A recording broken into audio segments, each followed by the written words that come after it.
2006년 4월 11일 화요일 오후, 대만의 아파트 단지가 몰려있는 신베이시 스즈루코 링컨현의 한 아파트에 살고 있는 여성은 저녁 식사를 준비하던 중 이상한 냄새를 맡았습니다.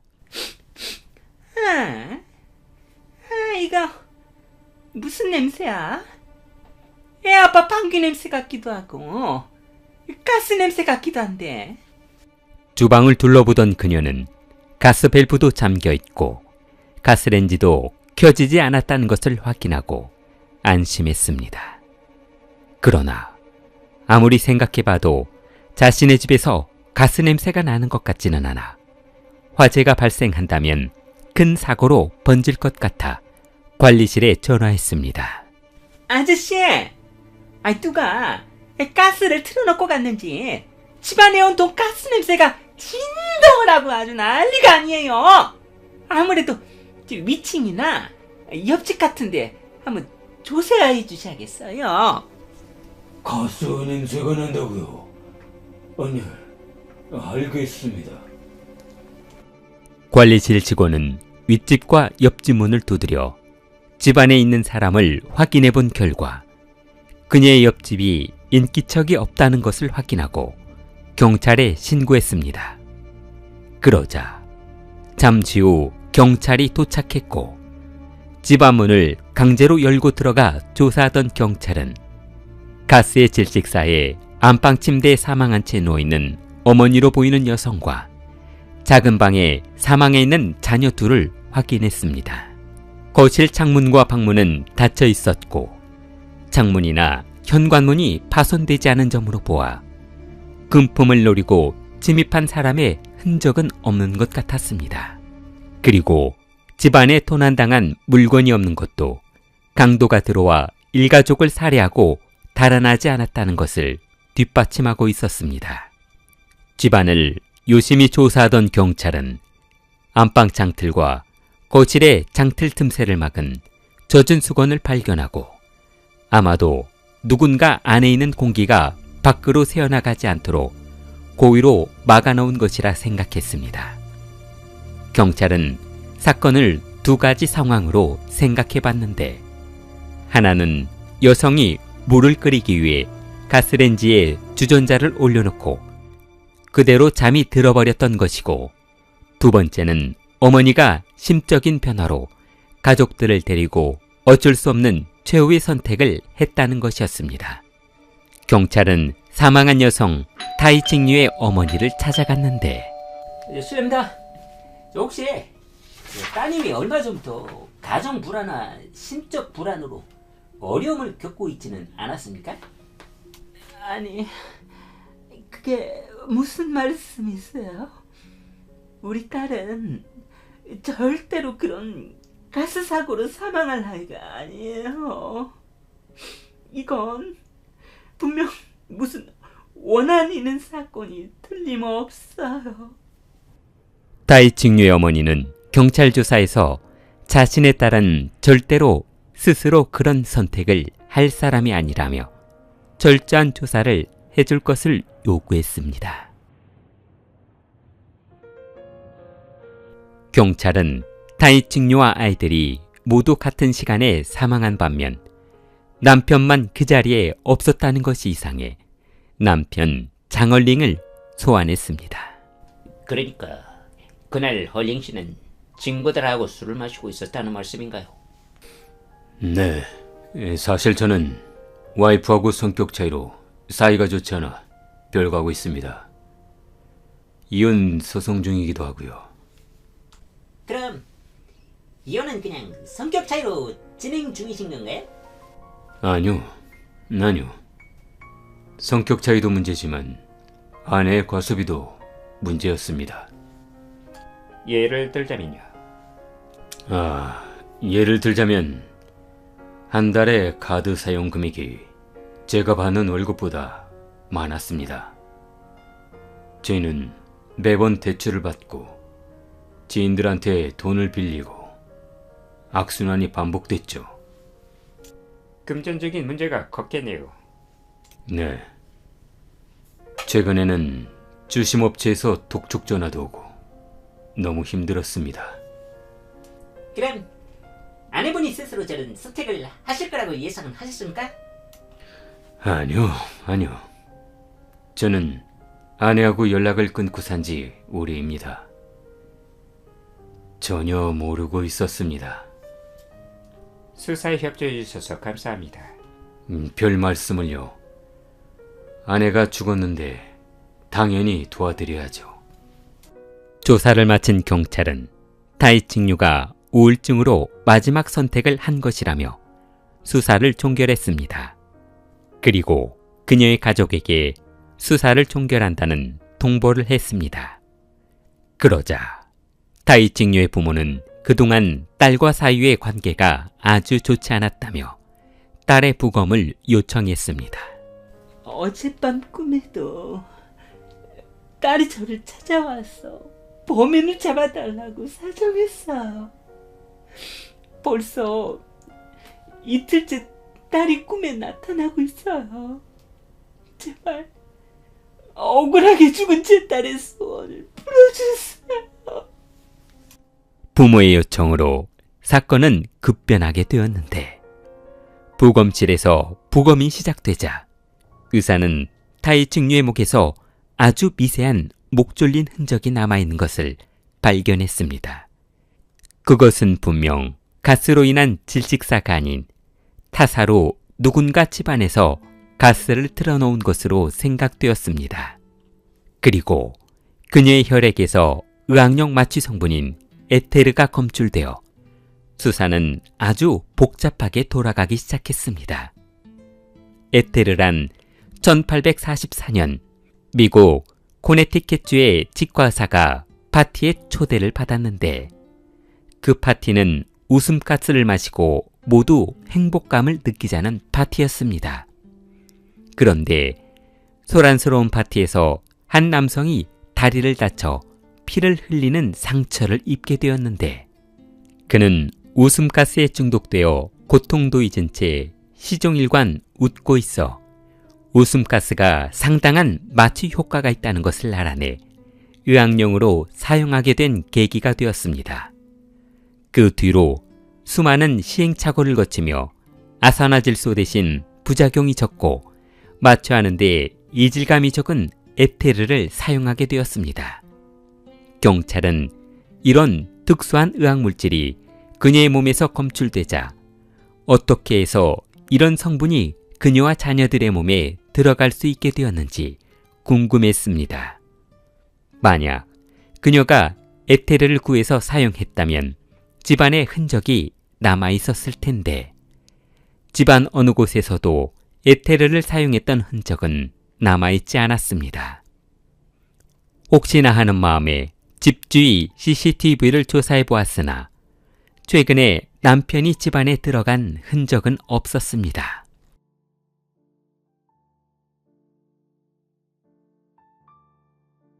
아무런 흔적도 목격자도 발견하지 못한 사건은 1년이라는 시간이 흘러버렸고 2008년 1월 어느 날 스린지방검찰청 린 검사는 그동안 해결되지 않고 묵혀있던 사건을 들춰보다가 서류 틈새에서 자스민 향기가 품어나오는 서류를 발견했습니다. 그는 우연치 않게 1년 전 타이칭유 사건을 발견하고 사건 기록을 들춰보기 시작했습니다. 뭐야? 어머니 꿈에 딸이 나타나 남편이 가족을 죽였다며 원한을 풀어달라고 했다? 이게 뭐야? 쌍팔년도 애원형 수사 청탁이야. 뭐야 이거? 계속 사건 기록을 들춰보던 그는 중간에 이상한 기록을 발견했습니다. 얼쑤 봐라.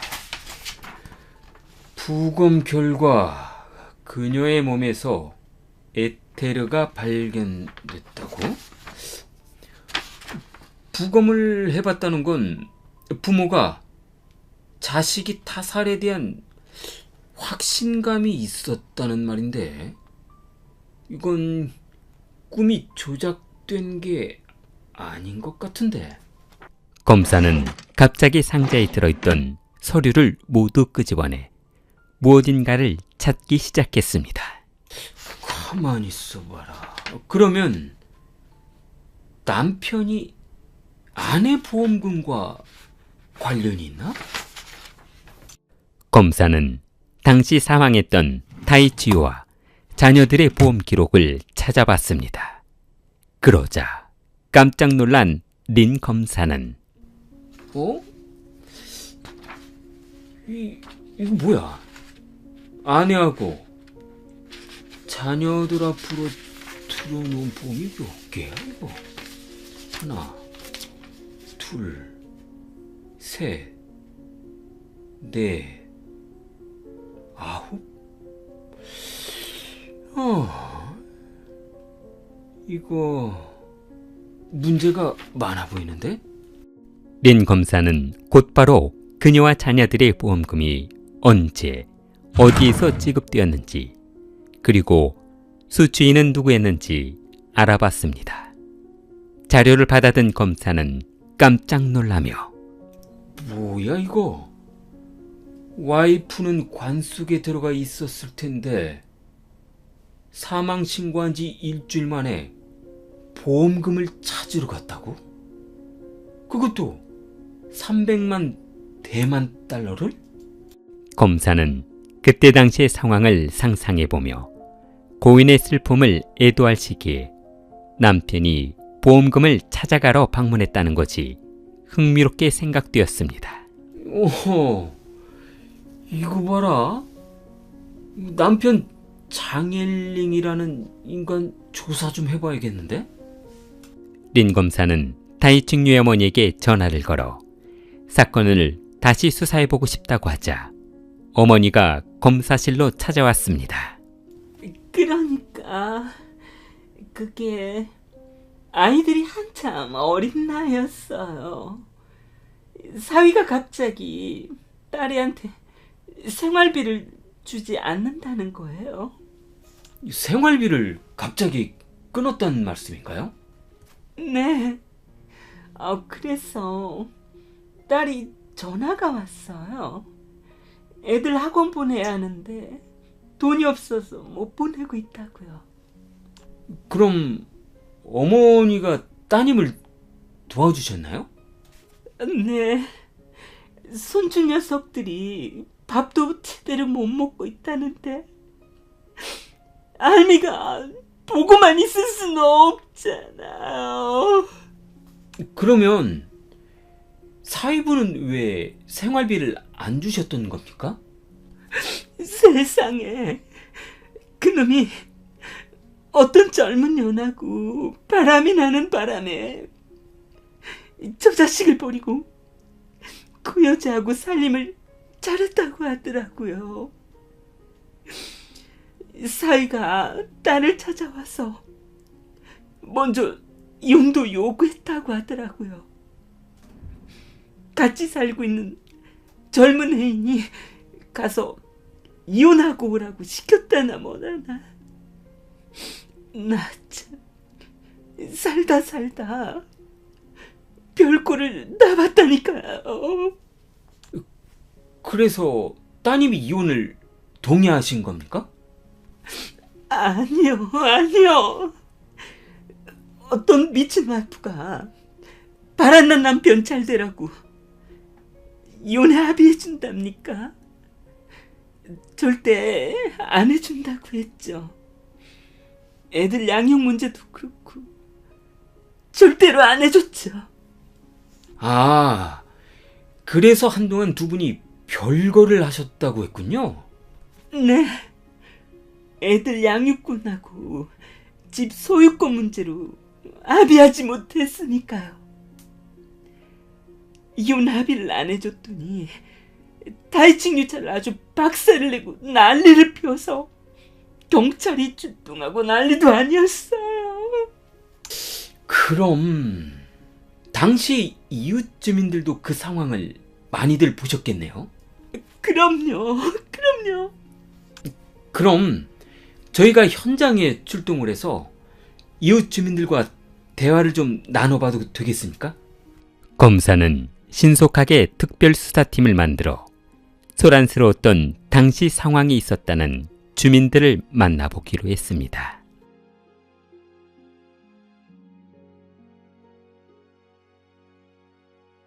아주머니, 혹시 1년 전에 저기 사망한 다이증류 시차를 남편분이 부수는 걸 보신 적 있나요?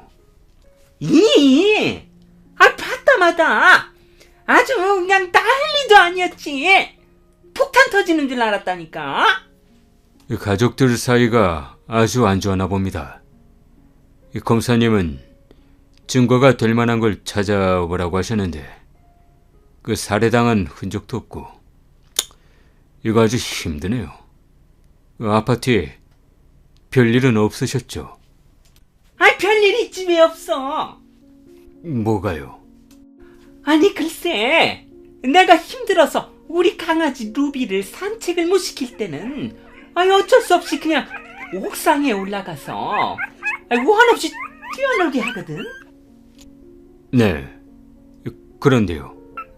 아니 그런데 우리 루비가 아주머니는 고개를 들어 손가락 끝으로 옥상을 가리키며 저기 보이는 거, 저 난간에 코를 쳐박고 계속해서 냄새를 맡고 있더라고.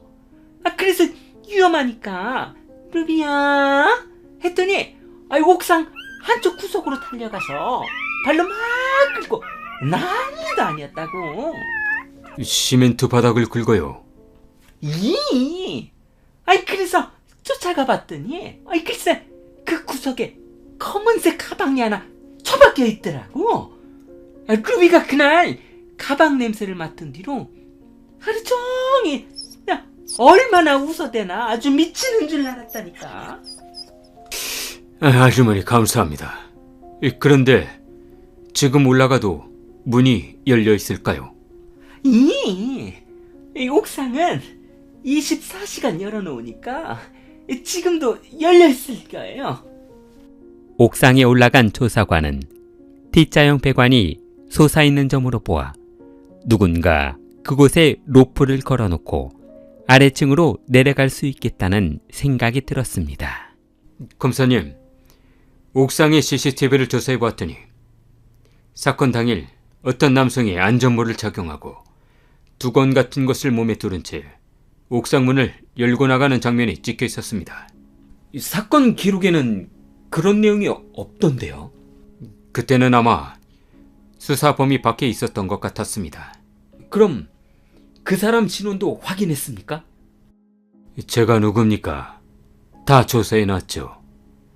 그런데 한 가지 이상한 것은 사망한 고인인 다이칭유 씨 남편이 화학과를 졸업했더라고요. 그리고 지금은 환풍기 닥터를 설치하는 일을 하고 있고요.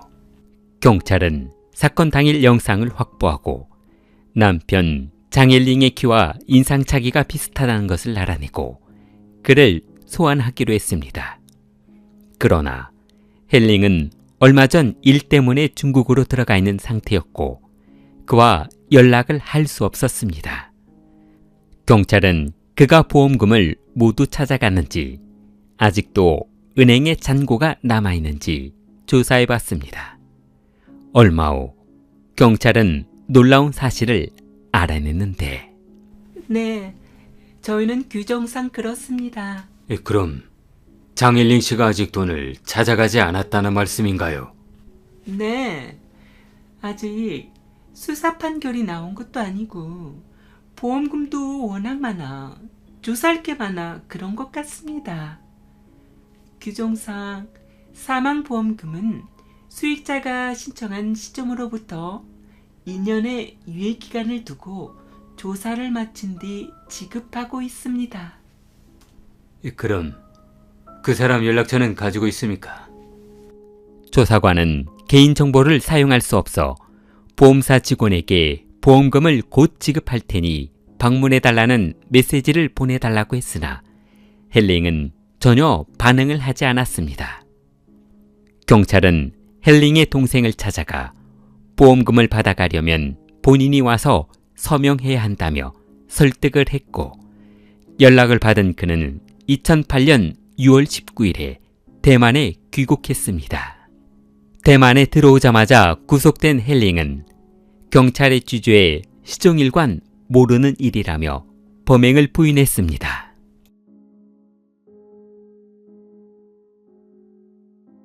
경찰은 헬링과 내연관계로 지내고 있다는 소우진이라는 여성을 찾아내 그녀의 행적을 조사해보기로 했습니다. 2006년 4월 10일 사건 당일 장혜ling 씨와 같이 있었습니까? 나는 그런 거 몰라요. 저리 비껴요. 잠시 집에 들어가 조사 좀 해봐야겠습니다. 여기 영장입니다. 경찰은 헬링의 내연녀 소우진 집을 조사하던 중 그녀의 노트북에서 에테르라는 목록을 발견했는데 그녀는 그 물건을 구입해 에테르의 사용법과 흡입 시 어떤 상태가 되는지 적어놓은 폴더를 발견했습니다. 경찰은 소우진과 장일링의 통화 기록을 조사하던 중 기가 막힌 사건을 발견했습니다. 야, 사람 말을 그렇게 못 믿겠어? 그럼 내가 와이프 죽이는 장면을 화상통화로 보여주면 될 거 아니야. 그러면 아내가 정확히 죽었는지 죽지 않았는지 내가 더 이상 나를 의심할 필요가 없을 거 아니냔 말이야. 그거야 뭐 그렇지. 화상통화하면 내가 자기 와이프를 죽이는 거 생방송으로 보는 거야? 아이씨, 그렇다니까. 자, 시작한다. 잘 봐야 돼. 침입한 흔적을 남기지 않으려면 옥상에서 로프를 타고 내려가야 하니까. 어머머, 자기 미친 거 아니야? 재미있긴 하겠다. 빨리 시작해봐. 나 손에 땀 나려고 해. 2008년 6월 20일 장일링은 경찰 조사를 받던 중 힘들고 괴로웠던 시간을 보냈다며 자수하겠다고 했습니다. 그러니까 그게 2004년 여름이었을 거예요. 취미로 다니는 마작방이 하나 있었는데 거기에서 우진이를 처음 만나게 됐죠. 조그만하고 아주 예쁜 아가씨가 눈에 띄더라고요. 그래서 말 걸고 친해지게 됐죠. 그럼 이혼은 이미 마음의 준비를 하고 있으셨던 거군요. 네. 와이프가 이혼을 안 할 수가 없었죠. 우진이가 수시로 전화를 해서 이혼 안 하면 계속 괴롭히겠다고 했으니까요. 아니, 이 마음도 착하시고 금쪽 같은 아이들도 있으신데 뭐가 부족해서 그런 여자분하고 결혼하신다고 그러시는 겁니까? 젊은 여자하고 살아보고 싶었습니다. 와이프 몸도 신혼 때 같지 않고 제 마음도 그렇지 않더라고요. 그럼 집안에 침입 흔적이 없던데 뭐 어떻게 한 겁니까? 4월 11일 새벽이었어요. 그 시간이면 애들하고 와이프가 무조건 잠들 시간이라는 것을 알고 있었죠. 저는 에테르하고 수건을 챙겨서 옥상 환풍기에 로프를 묶고 저희 집 베란다로 내려왔죠.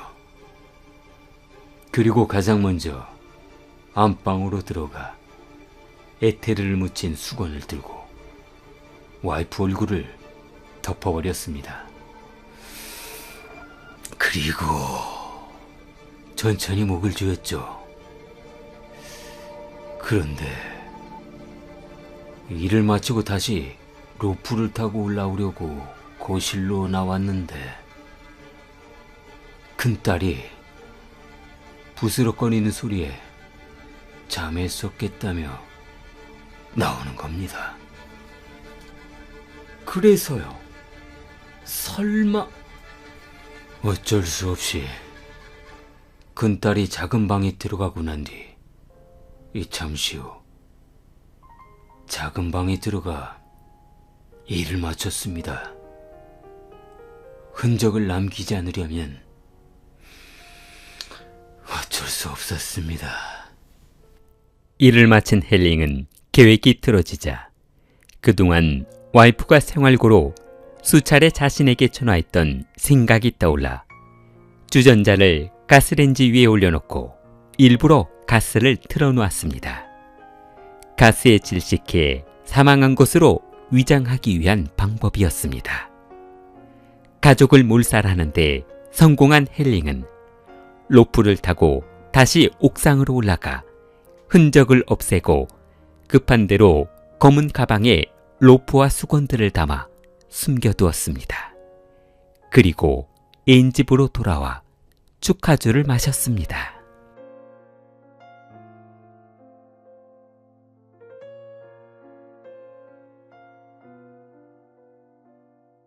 2009년 3월 대만 법원은 장일링에게 살인 혐의로 사형을 선고했습니다. 사형 판결을 받고 곧바로 항소한 그는 감옥에서 수차례 항소했지만 2016년까지도 판결은 바뀌지 않았습니다. 그러자 헬링은 판사에게 지난 잘못을 뉘우치고 있다며 편지를 보냈습니다. 6차 공판이 시작되자 판사는 장일링이 지난 과거를 후회하고 진심으로 잘못을 뉘우치고 있다며 돌연 사형을 취소하고 그에게 무기징역을 선고했습니다. 그리고 20년 뒤에 가석방을 신청할 수 있다고 했습니다. 길리를 후원해 주시는 멤버십 여러분에게 감사의 말씀드립니다. 길리를 사랑하는 마음을 좋아요와 구독으로 표현해 보세요. 길리였습니다.